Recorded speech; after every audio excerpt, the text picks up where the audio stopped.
I remember hearing a simple story once that stayed with me for a long time. It was about an old man who used to visit the same small tea shop every evening. He would sit at the same corner table, quietly sip his tea, and watch people pass by. One day, the shop owner noticed that he always ordered 2 cups but drank only 1. Curious, he finally asked him why. The old man smiled gently and said, "The second cup is for my wife. She passed away years ago, but we used to sit here together every day. I still come because it reminds me of how it felt to be seen, to be heard, and to be cared for." That answer stayed with the shop owner. It wasn't about the tea. It wasn't about routine. It was about memory, connection, and the silent ways people hold on to those who matter to them. It showed how love and care often live in quiet habits, in small actions that no one else notices. The old man wasn't making a show of his feelings. He wasn't speaking loudly about loss or love. He was simply living with the memory of something meaningful, something that once made him feel less alone in the world.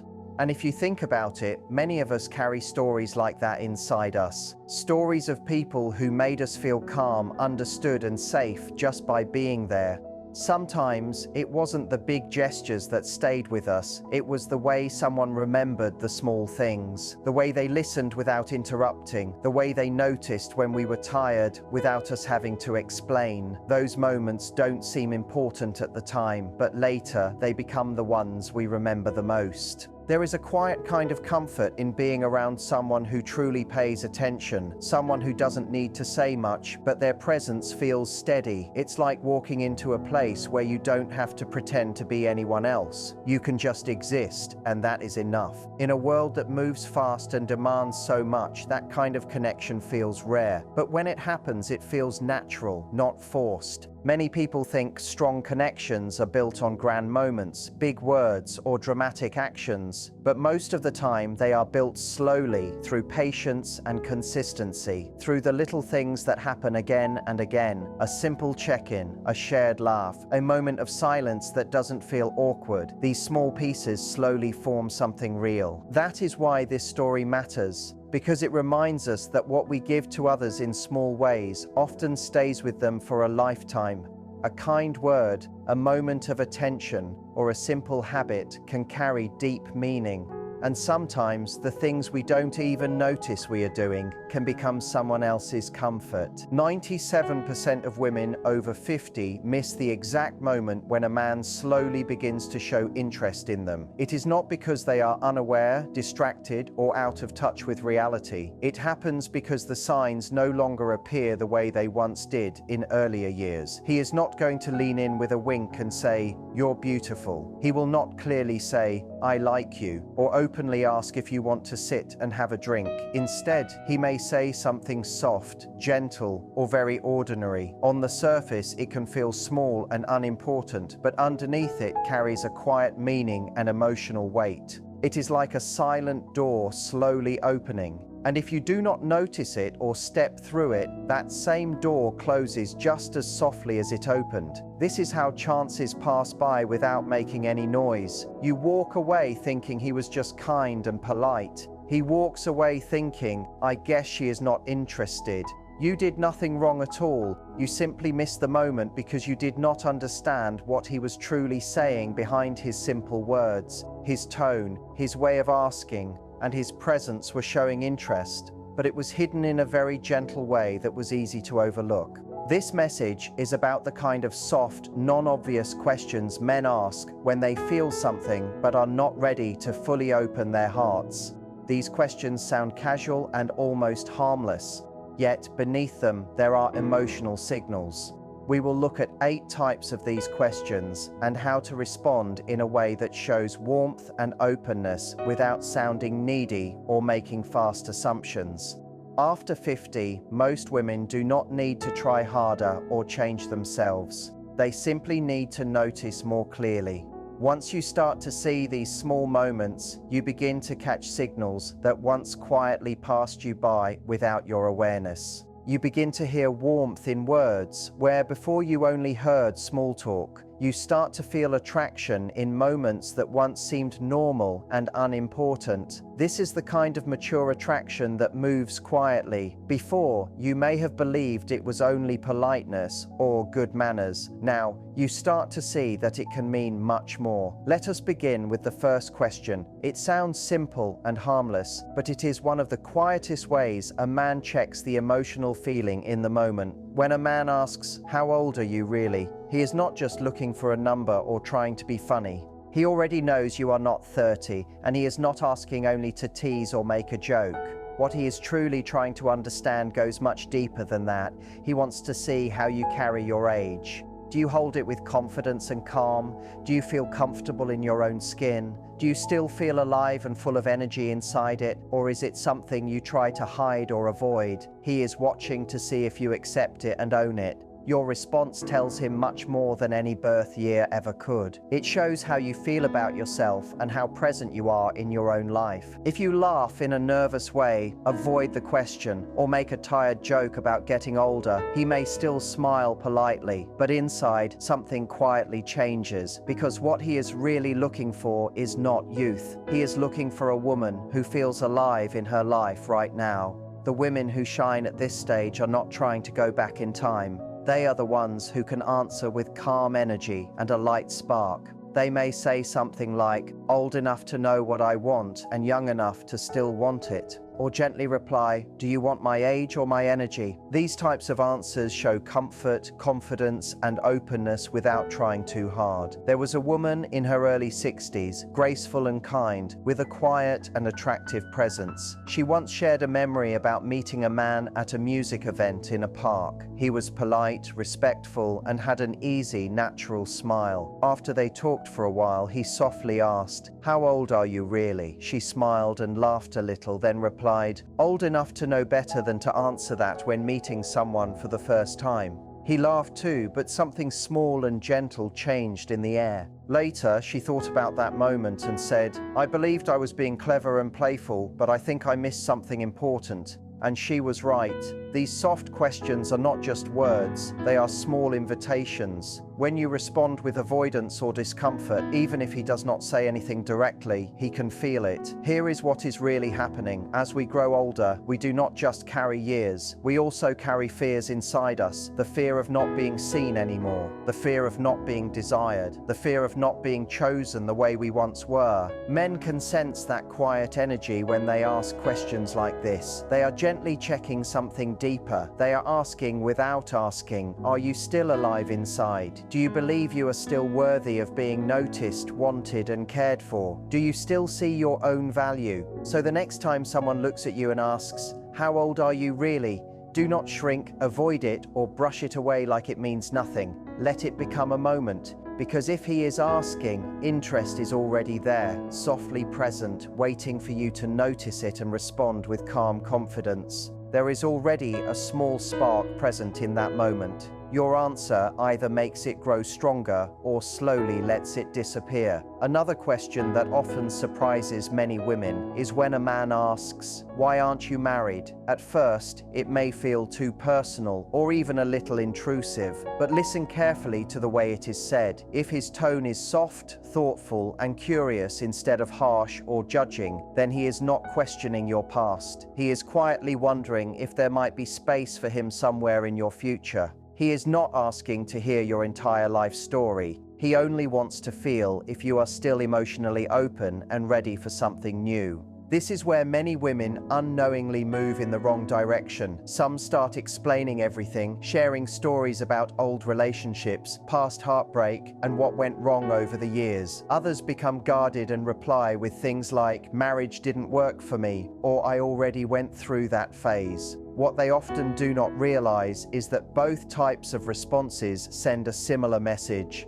They quietly say, "I am not open," or "I am still holding on to the past." Even if that is not what you truly mean, it can feel that way to him. And in that small moment, the connection can begin to fade without either of you fully noticing. What he truly wants to hear is not a long history lesson. He wants to feel your peace. He wants to sense if you speak about your life with calmness and with room for something new to enter. A softer response works much better in that moment. Something simple like, "Life just moved in a different direction, but I'm open now." Or even gently saying, "I was waiting for the right person." That alone tells him everything he needs to know. It shows warmth, acceptance, and quiet hope without trying too hard.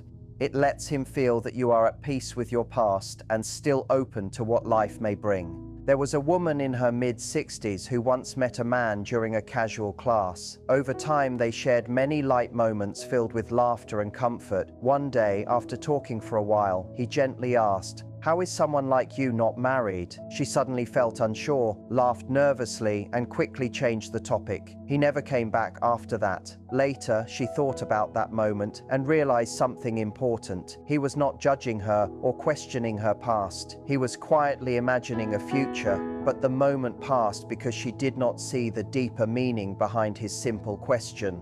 That is the quiet truth about these moments. They do not come with a clear sign or loud message. They appear in normal conversation, in simple words, and if they are missed, they fade just as softly. When a man asks something like that, he is already feeling something inside. He is gently testing the moment, hoping you will leave a small opening before he takes a bigger emotional step. If your answer carries warmth and calm openness, he feels it right away. It tells him something important. It tells him she is not just single, she is emotionally available. And that small difference can mean everything in that moment. Another quiet and subtle question you may hear is, do you date younger men? Some women feel complimented when they hear this. Others feel unsure and start wondering what his real intention might be. But what is truly happening is very simple and human. He is trying to see where he stands without fully exposing his feelings. He is quietly thinking, could I be an option for her? He is not really asking about your past choices. He is gently asking about his chances. It is a soft way of checking if there could be space for him in your life without risking too much too soon. Many women close the door in that moment without even realizing it. They might say, "I don't date younger men," or they laugh and reply, "Aren't you a little too young for me?"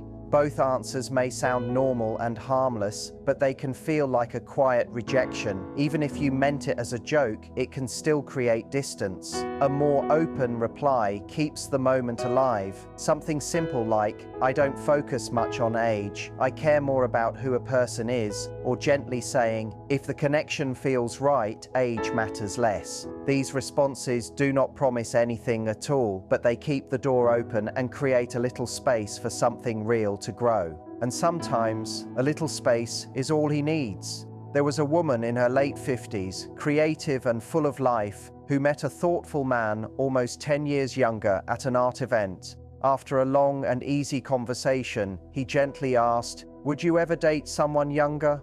She smiled, paused for a moment, and softly replied, "That depends on how he makes me feel."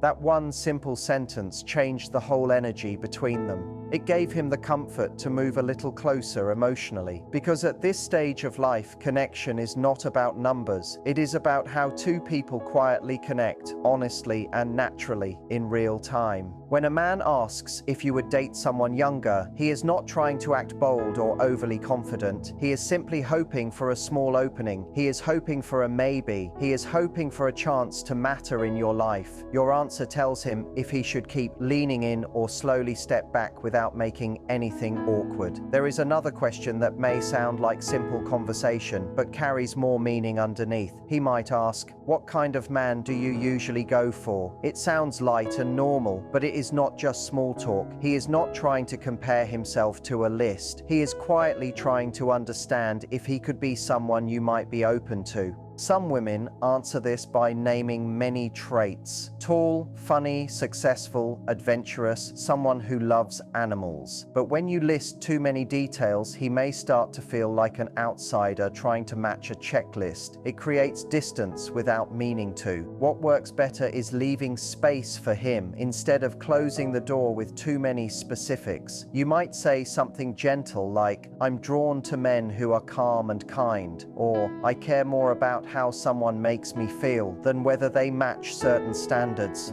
When your answer comes from a warm and open place, it allows him to imagine himself next to you, and that alone can change everything. There was a woman in her early 60s who met a man while helping at a community event. They spoke easily and laughed without trying. Later, while working side by side, he asked, "What kind of man are you usually drawn to?" She answered simply and honestly. She said she liked someone calm, someone whose presence made a place feel safe. He did not say anything right away, but later, after most people had gone home, he stayed behind to help clean up. When she thanked him, he smiled quietly and said he hoped he fit that description. That is the quiet power of these moments. When you speak from who you truly are instead of trying to impress, you allow real connection to grow. On a deeper level, that question is about self-selection. He is listening carefully, noticing not only what you say, but also what you leave unsaid. He is deciding if he should move a little closer or protect himself by stepping back. Your answer either invites him forward or lets him slowly drift away without feeling rejected. So the next time a man asks what kind of man you usually like, do not describe a perfect picture. Describe the feeling you want to share. Because if he is asking, there is a strong chance he is wondering if he could be that person for you. Then there is another kind of question that sounds playful, but holds a deeper meaning. He might say something like, "Are you always this smooth?" It often comes with a soft smile or a quiet laugh. It feels like a compliment, and in many ways it is. But something more is happening under the surface. When a man says this, he is not only flirting, he is noticing the energy between you. He is quietly recognizing the connection in the moment and gently asking if you are willing to stay present in it and let it grow. What he is truly asking in that moment is something deeper. He is quietly asking, "Can you stay present with me right here? Can you hold this small spark without pulling away or making the moment feel awkward?" This is where many women step back without even realizing it. They laugh it off with comments like, "Only on certain days," or maybe "It is just the mood tonight." And just like that, the small warmth he offered slowly begins to fade. A better response is something light but steady. You might say, "Only when someone brings it out of me," or "I save that side of me for people who feel special." When your voice and body language show that you are comfortable and present, he feels safe to keep connecting. A woman once shared a moment very similar to this. She met a man at a small local music night. They spoke about old records, songs they loved, and the memories connected to music. At one point, he leaned a little closer and gently asked, "Are you always this charming, or is tonight different?" She smiled softly and replied, "That depends. Are you always this brave, or is tonight special?" She later said the energy between them changed instantly. The way he looked at her shifted in that moment. He stopped seeing her as just someone to talk to. He began to see a real possibility. These kinds of questions are not truly about charm or clever words. They are about connection and comfort. He is offering a gentle bridge from friendly conversation to something more warm and meaningful without any pressure. Your response shows him whether you are still emotionally open or if you have quietly closed yourself off from this kind of closeness. From a deeper point of view, this type of comment is a careful way for a man to show growing interest. He is not trying to overwhelm you. He is simply knocking softly in that moment, waiting to see if the door opens even a little. Your role is not to impress him or perform. It is simply to stay present and real. So if a man asks whether you are always this smooth, do not push it away too quickly. Let him feel that you can hold warmth without shrinking back, especially now. Then there is another question that sounds simple, even playful, but often holds real meaning. He might ask, "Why don't you have a boyfriend?" On the surface, it may seem casual, but it carries more feeling than it appears. When a man asks this, he is not just making conversation. He is quietly searching for hope. He is wondering if there is space in your heart that he might step into. He wants to know if you still believe in connection, or if that door has slowly closed over time. Many women answer in ways that unintentionally make it sound like that door is shut. They might say, "I enjoy being alone," or "Men are too much trouble," or "I'm very comfortable with my independence." When he hears responses like that, something inside him pulls back. He was not only asking if you were single, he was gently asking if your heart still had room, if emotional openness still lived there. If that is true for you, the best response is one that leaves space without forcing anything. You might say, "I've been taking my time and staying open," or "I'm waiting for something that feels right." These kinds of answers invite curiosity instead of closing the moment. They let him feel that there is still warmth and possibility without making any promises. It keeps the energy calm, kind, and welcoming. A woman in her early 70s once shared a moment like this. She had a calm and grounded presence that made people feel at ease. At an art show, a man started talking with her, and they quickly found comfort in the conversation. After a while, he gently asked, "Why don't you have a boyfriend?" She looked at him and answered honestly. She said she had been learning to love herself more deeply and now felt ready to share that peace with someone else. She said he stayed close to her for the rest of the evening. That is the strength of an honest and centered response that leaves space for something real to grow. When a man asks this, he is stepping into a very vulnerable space. He is not speaking about men in general, he is speaking about himself. This is not a game or a test, it is honesty in its simplest form. The way you answer shapes how he carries that moment in his heart. Many women freeze when they hear this. They hesitate, say they are not sure, or gently change the topic. And when that happens, he quietly pulls back. Not because his interest was small, but because he suddenly feels exposed and alone in what he is feeling. The right response does not need to be perfect or poetic. It just needs to be real, calm, and sincere. Something that shows you truly notice him, that you genuinely see who he is. You might say, "I think I would be lucky if I could," and then pause for a moment. Let the moment breathe. Let the honesty settle in the air. Let him feel the warmth in your words without rushing past it. There was a woman in her mid-60s, retired from a busy and demanding career, calm and steady in the way she lived her life. She used to walk in the park with a man she had grown close to over time. One evening, under a quiet blue sky, he softly asked, "Would you ever date someone like me?" She did not answer right away. She looked at him for a moment and then said gently, "I would be foolish not to." He did not speak after that. He simply reached for her hand, and they continued walking together. That is what these moments ask for. Not clever words, not charm, just truth. Gentle and honest truth. On a deeper level, this is the final opening. Not a strategy or a game, but a moment of real connection. He is not only flirting, he is trying to understand if he still matters, if he can still stir something real in a woman like you. You are not being asked to promise anything, you are only being invited to stay present.